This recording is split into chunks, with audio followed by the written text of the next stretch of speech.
کلام امام الزمان علیہ الصلاۃ والسلام۔ نابینائی کی دو قسمیں ہیں، ایک آنکھوں کی نابینائی ہے اور دوسری دل کی۔ آنکھوں کی نابینائی کا اثر ایمان پر کچھ نہیں ہوتا، مگر دل کی نابینائی کا اثر ایمان پر پڑتا ہے۔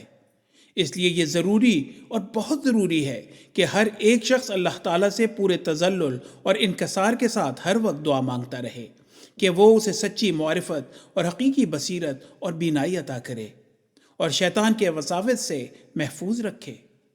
شیطان کے وساوس بہت ہیں، اور سب سے زیادہ خطرناک وسوسہ اور شبہ جو انسانی دل میں ہو کر اسے خسر الدنیا والآخرہ کر دیتا ہے، آخرت کے متعلق ہے، کیونکہ تمام نیکیوں اور راست بازیوں کا بڑا بھاری ذریعہ من جملہ دیگر اسباب اور وسائل کے آخرت پر ایمان بھی ہے۔ اور جب انسان آخرت اور اس کی باتوں کو قصہ اور داستان سمجھے تو سمجھ لو کہ وہ رد ہو گیا اور دونوں جہانوں سے گیا گزرا ہوا۔